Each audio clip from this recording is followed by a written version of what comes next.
बिस्मिल्लाहिर्रहमानिर्रहीम। अस्सलाम वालेकुम स्टूडेंट्स। आई होप आपने केमिस्ट्री को बहुत अच्छी तरह से अंडरस्टैंड करना और लर्न करना शुरू कर दिया होगा। आज हम एसिड्स और बेसिस के डिफरेंट यूजेस पढ़ेंगे कि केमिकल इंडस्ट्री या उनसे जो रिलेटेड इंडस्ट्रीज़ हैं वहाँ एसिड्स का क्या क्या इस्तेमाल है और हमारी डेली रूटीन में एसिड या बेस जो है वो कहाँ कहाँ इस्तेमाल होती है। पहले हम देखते हैं कि एसिड का क्या क्या यूजेस हैं। First one is sulphuric acid. Sulphuric acid को हम किंग ऑफ केमिकल्स का नाम देते हैं, यानी इस एसिड से बहुत सारे और केमिकल्स जो हैं वो बनाए जाते हैं। यूज टू मैन्युफैक्चर फर्टिलाइज़र, इसका पहला इस्तेमाल क्या है कि इससे फर्टिलाइज़र्स बनते हैं। फर्टिलाइज़र्स क्या होते हैं? जब एक ही ज़मीन पर बार बार फसलों को उगाया जाता है तो कुछ न्यूट्रिएंट्स की कमी हो जाती है। उन न्यूट्रिएंट्स की डेफिशिएंसी को पूरा करने के लिए कुछ कीमियाई खादें डाली जाती हैं सॉइल के अंदर, उनको हम नाम देते हैं फर्टिलाइज़र्स का। तो सल्फ्यूरिक एसिड का यूज़ क्या है कि ये फर्टिलाइज़र्स की मैन्युफैक्चरिंग में फर्टिलाइज़र को तैयार करने के लिए इस्तेमाल होता है। नेक्स्ट जो केमिकल इससे बनता है that is ammonium sulphate. Next one is calcium super phosphate. ये डिफरेंट केमिकल्स हैं जो कि सल्फ्यूरिक एसिड से बनाए जाते हैं। नेक्स्ट है एक्सप्लोजिव्स। एक्सप्लोजिव्स क्या होते हैं? धमाका खेज जो मवाद होते हैं उनकी मैन्युफैक्चरिंग में भी सल्फ्यूरिक एसिड इस्तेमाल किया जाता है। पेंट की मैन्युफैक्चरिंग में डाइज़, जो प्रिंटिंग इंडस्ट्री में डिफरेंट डाइज़ इस्तेमाल की जाती हैं कपड़ों वगैरह पे, या और डिफरेंट चीज़ें होती हैं उनके ऊपर जो डाइज़ यूज़ की जाती हैं उसके मैन्युफैक्चरिंग में एसिड यूज़ किया जाता है सल्फ्यूरिक एसिड।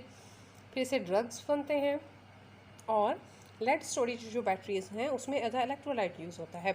इलेक्ट्रोलाइट क्या होता है? जो बैटरीज़ के अंदर लिक्विड सोल्यूशन होता है जिसमें से इलेक्ट्रिसिटी कंडक्ट कर सकती है। इलेक्ट्रोलाइट में क्या है, जो भी हम उसमें केमिकल यूज़ करते हैं वो आयोनाइज्ड फॉर्म में होता है और वो करंट या इलेक्ट्रिसिटी को कंडक्ट करता है। तो सल्फ्यूरिक एसिड को भी हम लेड स्टोरेज बैटरीज़ में एज अ इलेक्ट्रोलाइट यूज़ करते हैं। नेक्स्ट यूज़ है नाइट्रिक एसिड का। इससे भी फर्टिलाइज़र्स बनते हैं, कीमियाई खादें बनती हैं। अमोनियम नाइट्रेट इसकी एक एग्जांपल है। नेक्स्ट एक्सप्लोजिव, धमाका खेज मवाद बनाने के लिए ये भी इस्तेमाल होता है। एक्सप्लोजिव्स के साथ साथ पेंट बनाने में भी नाइट्रिक एसिड इसका इस्तेमाल होता है। इससे ड्रग्स बनते हैं और एचिंग डिज़ाइन और कॉपर प्लेट्स। एचिंग डिज़ाइंस क्या होते हैं? अपने ग्लास पे डिफरेंट डिज़ाइंस बने होंगे जो थोड़े डीप होते हैं, यानी वो उसको जैसे खुरच के या वहाँ से चीज़ खाई जाती है, इस तरह का डीप डिज़ाइन होता है जिसको हम एचिंग डिज़ाइन बोलते हैं। तो कॉपर प्लेट्स पर एचिंग डिज़ाइन के लिए नाइट्रिक एसिड का इस्तेमाल किया जाता है।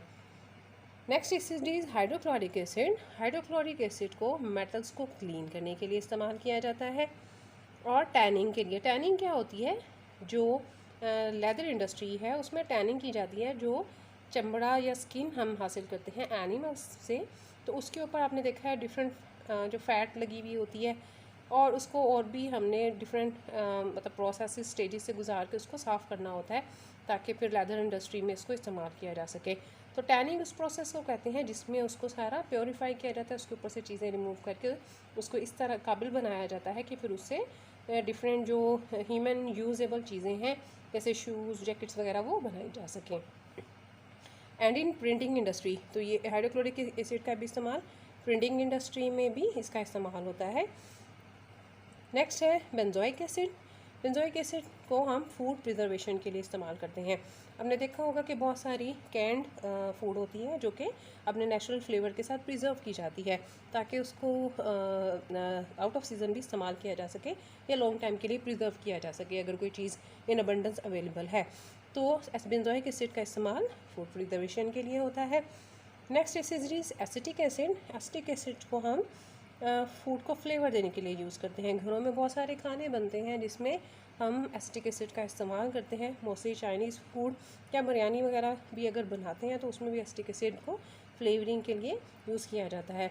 नेक्स्ट है फूड प्रिजर्वेशन। अब इसकी फूड प्रिजर्वेशन की जो एग्जांपल है पिकल्स, जो हमारे घरों में अचार होते हैं, या तो उसके लिए सरसों का तेल यूज़ होता है या वो एसिटिक एसिड में जो मोस्टली बाज़ार से पैक्स फॉर्म में हमें मिलते हैं वो एसिटिक एसिड में प्रिजर्व किया हुआ होता है, पिकल्स यानी अचार। और अगर वैस्प काट ले, वैस्प क्या होती है? ये जो येलो कलर की भीड़ होती है, अगर ये काट लेती है तो इसका जो स्टिंग है उसको न्यूट्रलाइज करने के लिए जो है वो हम यूज़ कर सकते हैं एसिटिक एसिड का। तो हमने देखा कि डिफरेंट एसिड हैं, sulphuric acid, nitric acid, hydrochloric acid, benzoic acid and acetic acid. तो इनका इस्तेमाल बहुत सारी जो इंडस्ट्रीज़ में और जो हमारी डेली रूटीन की बहुत सारी चीज़ें हैं जो कि हम इस्तेमाल करते हैं, उनमें तरह तरह से सब एसिड जो हैं ये इस्तेमाल किए जाते हैं। नेक्स्ट देख लेते हैं यूजेस ऑफ बेसिस, कि बेसिस का इस्तेमाल कहाँ कहाँ होता है। First basis sodium hydroxide used for manufacturing of soap. ये सोप की मैन्युफैक्चरिंग में इस्तेमाल होती है सोडियम हाइड्रोक्साइड। जब हमने इनके फ़िज़िकल प्रॉपर्टीज़ पढ़े थे तो हमने स्टडी किया था बेसिस का कि ये स्लिपरी होते हैं ऑन टच। तो सोप जो है वो स्लिपरी होता है सोडियम हाइड्रोक्साइड की वजह से। Next one is calcium hydroxide. Calcium hydroxide को हम ब्लीचिंग पाउडर बनाने के लिए इस्तेमाल करते हैं। ब्लीचिंग पाउडर आपको पता है कि कपड़ों वगैरह में डालते हैं ताकि अगर कोई स्टेन लगा हुआ है तो उसको रिमूव कर सके। मोस्टली जो लाइट कलर्ड क्लॉथ्स होते हैं, जो वाइट कपड़े होते हैं, तो उनके लिए ब्लीचिंग पाउडर का इस्तेमाल किया जाता है। Next one is softening of hard water. Hard water क्या होता है? वो पानी जिसमें एक्स्ट्रा साल्ट्स जो है वो प्रेजेंट होते हैं। तो एक्स्ट्रा साल्ट्स को रिमूव करने के लिए ये डिफरेंट प्रोसेसेस हैं। इसको क्लार्क्स मेथड का नाम दिया जाता है। ये नेक्स्ट अभी आप जब वाटर का चैप्टर पढ़ेंगे तो इसको विद रिएक्शन इन डिटेल इसको अंडरस्टैंड करेंगे आप। तो क्या है softening of hard water? Mean के वो जो डिफरेंट एटम्स हैं, आइंस हैं, जिनकी वजह से वाटर हार्ड होता है, तो उनको रिमूव करते हैं और इस प्रोसेस को बोलते हैं softening of hard water. Next है न्यूट्रलाइज करता है एसिडिटी को। सॉइल या अगर लेक्स में एसिड रेन की वजह से अगर जो है उनकी पीएच लो हो जाए, वो इस काबिल ना रहे कि पानी इस्तेमाल के काबिल हो, या जो सॉइल है उसमें हम क्रॉप्स ग्रो कर सकें, तो उसकी पीएच लेवल को मेंटेन करने के लिए, यानी पीएच का जो लेवल हमें चाहिए होता है क्रॉप्स को ग्रो करने के लिए, तो वहाँ तक लेकर आने के लिए हम एक बेस यूज़ करते हैं ताकि न्यूट्रलाइज कर सके एसिडिक सॉइल को। क्योंकि जो हर प्लांट की ग्रोथ होती है वो एक स्पेसिफिक पीएच वैल्यू पे होती है। डिफरेंट क्रॉप्स की पीएच रिक्वायरमेंट डिफरेंट होती है। तो अगर सॉइल ज़्यादा एसिडिक है या लेक्स में पानी जो है वो ज़्यादा एसिडिक हो चुका है एसिड रेन की वजह से, तो क्या करेंगे? उसको न्यूट्रलाइज करने के लिए हम कैल्शियम हाइड्रोक्साइड यूज़ करेंगे। एसिड रेन का कॉन्सेप्ट भी आपने छोटी क्लासेस में आपको कुछ आइडिया होगा कि एसिड रेन क्या होती है। जब बहुत ज़्यादा पोल्यूशन हो जाए, बहुत सारे ऑक्साइड्स जो हैं वो प्रेजेंट होते हैं एयर में, जैसे कार्बन के oxide, carbon monoxide, carbon dioxide, nitrogen के ऑक्साइड हैं, सल्फ़र के ऑक्साइड हैं। तो जब ये बारिश होती है तो वो ऑक्साइड उस वाटर के साथ मिलकर एसिड की फॉर्म में बारिश के साथ नीचे ज़मीन पर आते हैं, या तो वो मिट्टी पे गिरेंगे या जो वाटर बॉडीज़ हैं उसमें चले जाएंगे। तो वाटर बॉडीज़ में जो डिफरेंट वहाँ पे फ़िश वगैरह या और जो वाटर हैबिटेट में चीज़ें होती हैं उनको नुकसान दे सकते हैं। तो उनकी पीएच को न्यूट्रलाइज करने के लिए, मेंटेन करने के लिए कैल्शियम हाइड्रोक्साइड का इस्तेमाल किया जाता है। Next one is potassium hydroxide. Potassium hydroxide को हम अल्कलाइन बैटरीज़ में यूज़ करते हैं।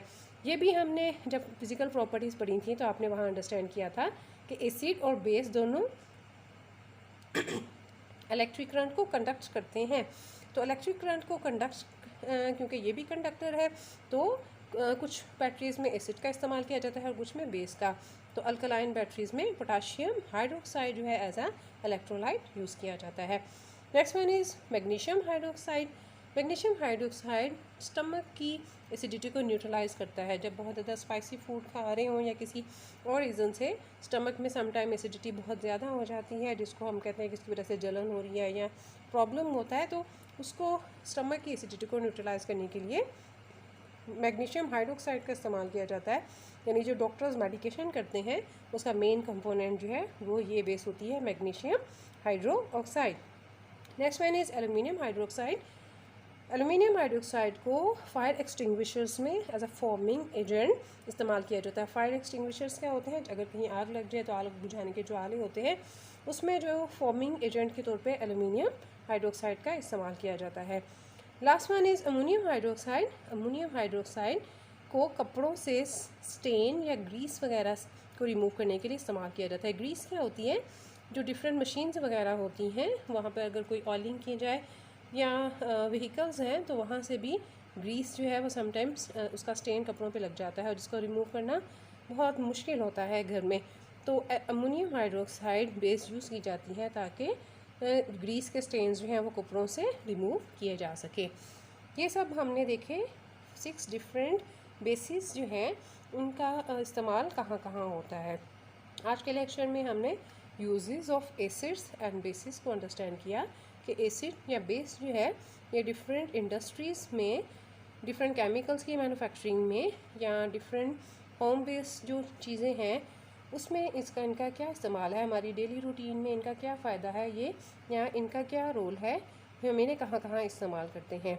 अपना बहुत ख्याल रखिएगा। अल्लाह हाफिज़।